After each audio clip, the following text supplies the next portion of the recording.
আসসালামু আলাইকুম। কেমন আছেন আপনারা সবাই? আশা করি ভালো আছেন। আল্লাহর রহমতে আমিও ভালো আছি। আমি সকাল সকাল এখানে ছেলের জন্য ওটস ভিজিয়ে দিয়েছি রান্না করার জন্য। কালকে রান্না করার পরে দেখেন চুলা টোলা কিছুই পরিষ্কার করিনি। আবার এদিক দিয়ে সিঙ্কের ভিতরেও থালাবাটি সব রয়ে গিয়েছে। কালকে ওই ঘটনা ঘটার পরে কোনো কাজই ভালো লাগছিল না। এখন ছেলের জন্য ওটস রান্না করব।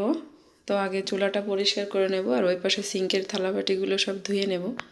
থালাবাটিগুলো সব মেজে এই যে সিঙ্কটাও পরিষ্কার করে নিয়েছি, আর এদিক দিয়ে চুলাটা পরিষ্কার করে তারপরে ছেলের জন্য ওটস রান্না করা শুরু করে দিয়েছি। এদিক দিয়ে কালকের তরকারি রয়ে গিয়েছে, এগুলো গরম করব। ছেলেকে খাবার খাইয়ে নিয়ে চলে আসলাম বিছানা গোছাতে। তো এখন বিছানাটা গুছিয়ে নেব।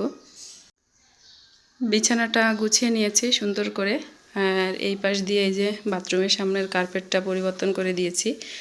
আর আজকে কোনো কাপড় চোপড় ধোবো না, তার কারণ বাকি যে মুরগিগুলো ছিল ওগুলো সব জবাই করে দিয়েছি, ওগুলো পরিষ্কার করতে হবে। মুরগিগুলো পরিষ্কার করে ছেঁকে নিয়েছি, এখন কেটে ফ্রিজে রেখে দেব। রান্না করতে চলে আসলাম। আজকে রান্না করব শুধু মুরগির মাংস। তার জন্য মুরগির মাংস আর এখানে আলু কেটে নিয়েছি। আর এগুলো ইফতারির জন্য পেঁয়াজুর জন্য ডাল ভিজিয়ে রেখেছি, আর এখানে যে ছোলা ফ্রিজ থেকে বের করে রেখে দিয়েছি।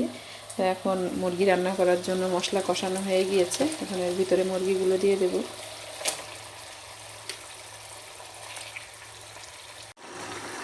মুরগির সাথে আলুও দিয়ে দিয়েছি, মাংস আর আলু একসাথে কষিয়ে নেব। মাংসটা কষানো হয়ে গিয়েছে, এখন আমি ঝোল দিয়ে দেব। এই যে ঝোলের পানি দিয়ে দিলাম।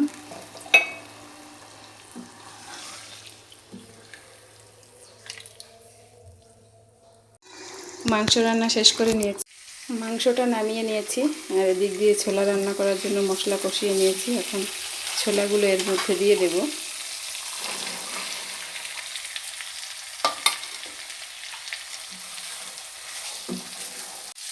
এখন এর মধ্যে একটু পানি দিয়ে দিচ্ছি।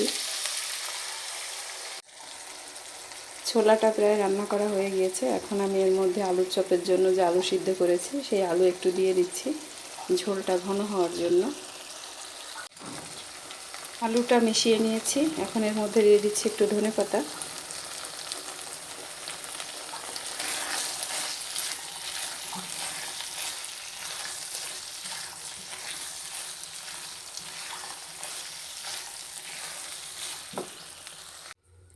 ছোলা রান্না করা হয়ে গিয়েছে, এখন এগুলো নামিয়ে নেব। আর এই দিক দিয়ে পেঁয়াজি, বেগুনি আর আলুর চপ তৈরি করার জন্য সব কিছু রেডি করে নিয়েছি। এখন ছোলা নামিয়ে এগুলো সব ভেজে নেব। পেঁয়াজগুলো ভাজতে দিয়ে দিয়েছি, আর এদিক দিয়ে আমি বেসন মাখিয়ে নিচ্ছি আলুর চপ আর বেগুনি বানানোর জন্য। আর এখানে আমার মেয়ে আলুর চপ বানানোর জন্য আলুগুলো গোল গোল করে দিচ্ছে। পেঁয়াজগুলো ভাজা হয়ে গিয়েছে, এখন উঠিয়ে নিচ্ছি।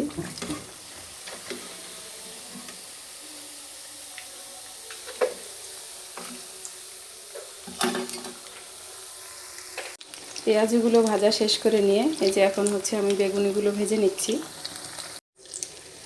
বেগুনিগুলো ভাজা শেষ করে নিয়েছি, এখন সব উঠিয়ে ফেলছি।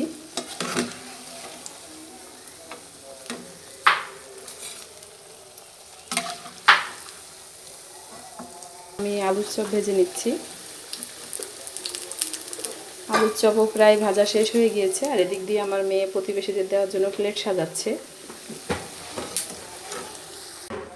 এই যে প্রতিবেশীর জন্য ইফতারির প্লেট সাজানো শেষ করে নিয়েছে মেয়ে, এখন দিয়ে আসবে। বাবু যাও দিয়ে। মাগরিবের নামাজ শেষ করে মা আর মেয়ে বসে গিয়েছি প্রতিদিনের মতো মুড়ি মাখা খেতে, কিন্তু আপনাদেরকে দেখানো হয় না যে আমরা প্রতিদিন এভাবে মুড়ি মাখা খাই। তো ভাবলাম আজকে একটু আপনাদেরকে দেখাই আমরা কিভাবে মুড়ি মাখা করে খাই। তো আজকের মতো ভিডিওটা এই পর্যন্তই। সবাই ভালো থাকবেন। আল্লাহ হাফেজ।